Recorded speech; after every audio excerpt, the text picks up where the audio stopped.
Robin, our video's gone. I apologize, but we might have to go without it. We'll get it fixed. Let's start with Coach Nurse without it. We see him. You see him? I can't see him. Okay, well, that's good. Then even better. Yep. Cool. Okay. Coach, you all set? Sure am. All right. Going to start off with a question from Doug Smith from the Toronto Star. Hello, Nick. Outside of, I guess, Fred shooting, did you see anything that you liked out of there tonight? I really liked the start of the game, Doug. All right, I thought the first quarter was really good.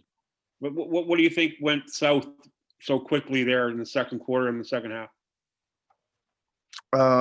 Just our inability to guard, Doug. I think that was the biggest thing. I mean, we gave up 38 in the second quarter.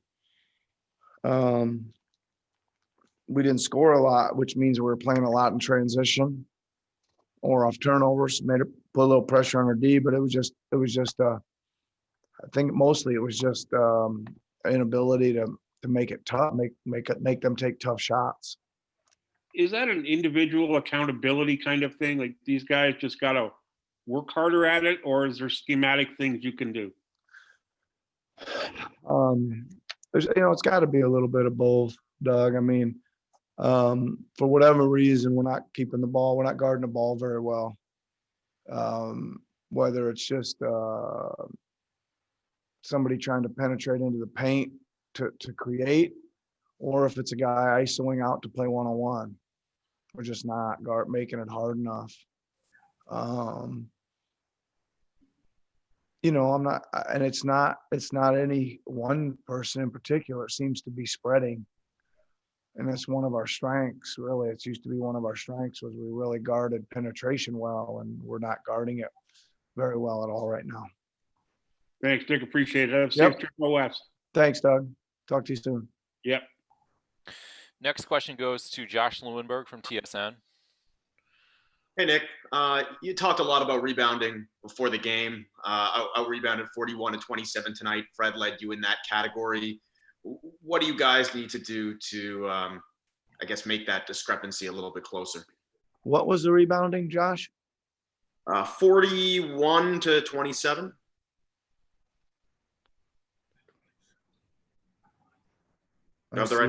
I think I see it as 56-30. Oh, sorry. 3 quarters. I need to update my box score. 56-37. Didn't get any better in the fourth, did it, Josh? Not especially. So what's the question again?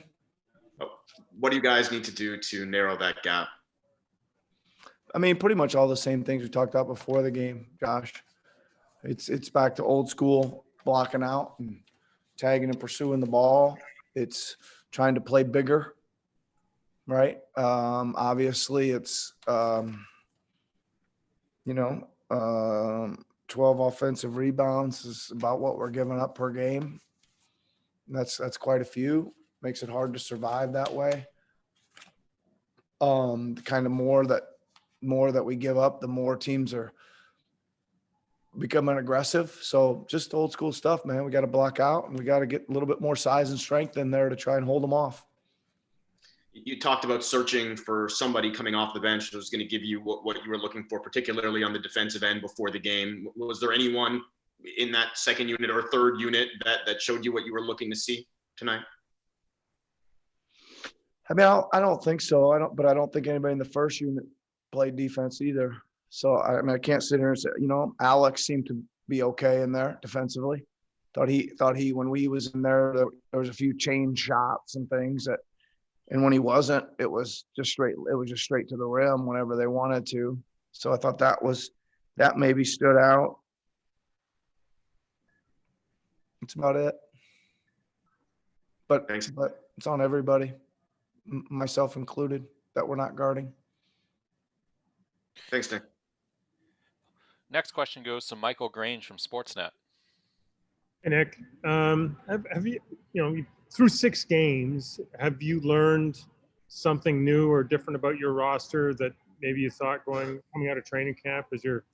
Are your strengths different than you thought they would be? Are your weaknesses different than you thought they might be?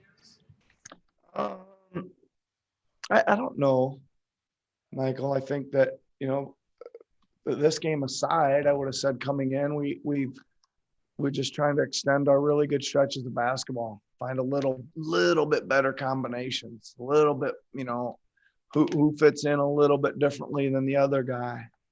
Right? I mean, tonight I didn't learn anything.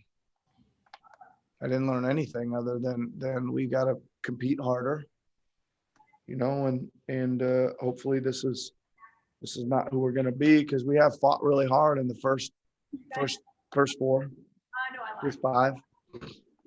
4 of the first 5 anyway, but we just didn't fight hard enough tonight, really in the middle of the game.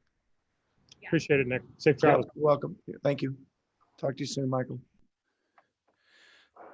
Next, we're going to go to Blake Murphy from The Athletics.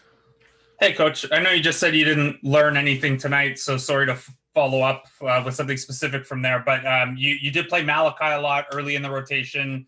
What did you see from him? Did you like what he gave you, or was it, was that more of why he hadn't played to this point? Well, Blake, I mean, he was okay, Blake, right? But I think my bigger thing is that, I mean, if you want to be honest about it, he didn't really do much out there, really, right? And if you want to be honest about it, Norm hasn't played very well this year, and TD hasn't played very well, and Matt didn't play well, and some of the other guys, we got to play better, man. These guys we got to get these guys playing to their capabilities. I think they're better players than that. So we as coaches and our leaders of our team need to play better and get these guys together and get them playing, and we as coaches need to get them playing better. Okay, thanks. Yep, you got it. Coach, going next to Tim Bontemps from ESPN. Nick, this game, you obviously get off to the hot start. Like you said, you make a bunch of threes, and then the threes go away, and kind of your season-long issues inside the arc became a problem. What do you need to do, or what does your team need to do to get more consistent in terms of, finishing at the rim and scoring inside the arc on a consistent basis? Man, I don't know. We're having a tough time, Tim. Like, we miss so many layups, and we cannot make an and one either. I mean, some of those are fouls real early, and we're continuing on to a wide open layup, and they're rolling off. So just finishing in general really hurt us, because we did get there a lot tonight. We got to the free throw line a lot tonight, but we just didn't make enough. Got to get tougher, man. Got to play through some slaps and hits. Got to play through some bumps. Got to make those when you get that deep in there. That's it. Is that one of those things where when things aren't going right, it kind of builds on itself as it goes too? It's the salt in the wound when you really need a bucket and you get a clean look right at the front of the rim and it rolls out, hurts a little bit more. That's for sure. Thank you. Yep. Final question for you, Coach, goes to Stephen Lung from Sportsnet. Hey, Coach. Hey, Stephen, when you taking your Christmas tree down? That's a good question. Like, we like to celebrate Christmas really long over here. But obviously, this Western Conference trip is coming up. I mean, like I know normally like these kind of extended road trips, like if in a normal circumstance would be kind of, I guess, maybe a team bonding kind of experience. But like, since you guys seems like you're on the road all the time anyway, is there any difference, or will this feel like any other game? Yeah, no, it's a little different, Stephen. I think that you're right. You're correct in that you usually get a chance to bond on a normal West Coast early season road trip, but the road trips now seem to be kind of their own bubble. Each city you go to a hotel. I mean, I literally haven't left the hotel on our road trips yet. So it's like you go to a city, you stay in the hotel. It's not like we're going out and doing a heck of a lot of bonding, right? So a little bit different that way for sure. Great. Thanks so much, Nick. Okay. Is that it? That Anybody is else?